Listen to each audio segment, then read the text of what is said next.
아이가 똑똑하고 공부를 잘하는 게 아니고 고등학교 가서 수업을 진행을 할 때, 고등수학을 진행을 할 때 아이가 이해할 수 있는 준비가 됐는지, 또는 문제가 세 줄, 네 줄 넘어가는 문제들을 봤을 때도 쫄지 않고 읽어보는 도전을 할 수 있는지, 요것만 해주면 될 것 같아요.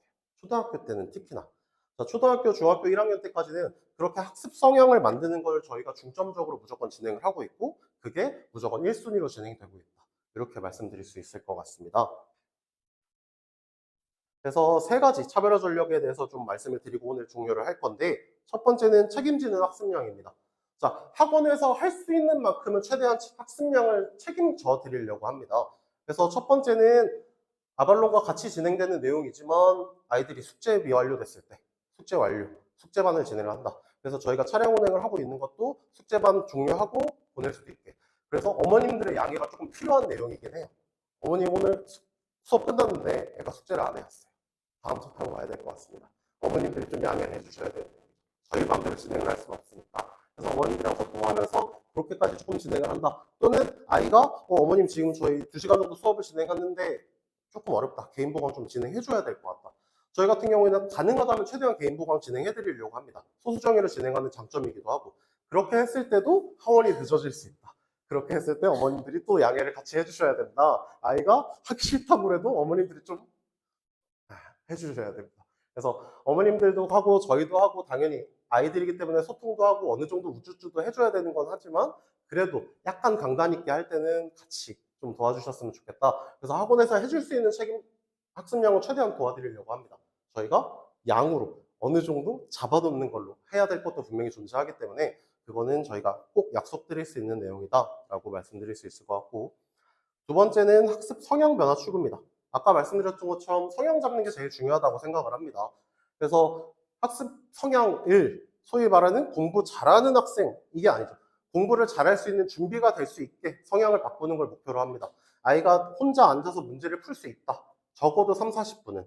아이가 그래도 내가 다음날 숙제를, 수학학원 가야 되니까 수학 숙제를 해야 돼. 다음날 영어학원 가야 되니까 영어 숙제를 해야 돼. 라는 습관이 잡힐 수 있는 거.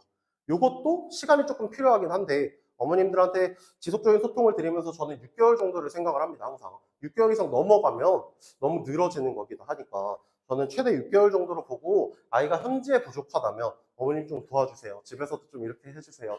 저희도 이렇게 하겠습니다. 계속 소통하면서 성향을 바꿀 수만 있다면, 빠른 기간 안에 최대한 바꿔줄 수만 있다면 그게 아이가 지속적으로 공부하는 데도 도움이 되고 학원에서 받아들이는 것도 학교에서 받아들이는 것도 습관에 따라서 엄청 흡수도가 달라지는 나이라서 그거에 대해서 좀 강조하면서 진행하고 있습니다. 네, 마지막은 이게 조금 어떻게 보면 자극적일 수 있는데 고입전 수능 수학 완성. 중학교 3학년 때까지 수능 수학 진행 완료하고 올려보내겠다. 제가 예전 같으면 솔직히 이렇게까지는 절대 말씀을 안 드려요. 왜냐면 아까 말한 선택미적분이라는 그 한 과목이 양이 너무 방대합니다. 저는 아이들한테 특히 고등학생들, 고1 학생들한테 얘기해 줄 때 거의 어떤 느낌이냐면 고등학교 1학년 수학이랑 고등학교 2학년 수학을 다 합쳐야 미적분 하나 정도라고 말을 해주거든요. 그러니까 미적분 하나가 양도 굉장히 많은데 난이도가 굉장히 높고, 그리고 미적분을 하는 학생들과 안 하는 학생들의 갭 차이가 너무 심해요. 솔직히. 수능 수학에도 오늘도 확통 선택한 애들, 미적분 선택한 애들 소위 이렇게 있을 텐데 확통 선택한 애들 공부량이 미적분 선택한 애들 공부량의 3분의 1이 안 된다고 보거든요, 저는.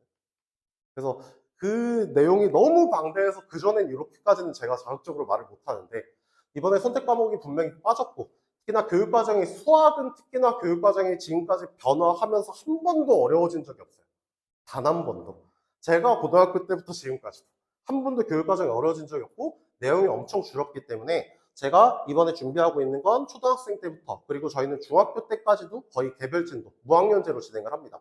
그때는 이제 완벽한 개별 진도라기보다는 학년이랑 상관없이 아이가 중학교 1학년이어도 뭐 중학교 2학년 진도면 중학교 2학년 반에서 수업을 진행할 수 있게 이렇게 저희가 구성을 하고 있는데, 그런 구성을 통해서 아이가 중학교 3학년, 고등학교 넘어가기 전에 적어도 고3 수학까지 한 번씩은 경험할 수 있도록, 그리고 그 경험을 통해서 기초 개념 완성, 기본 문제까지는 풀이할 수 있도록 이렇게를 제가 기본 목표를 잡고 있기 때문에 아이들이 그렇게 해서 고등학교로 넘어가면 확실히 여유를 가질 수밖에 없거든요.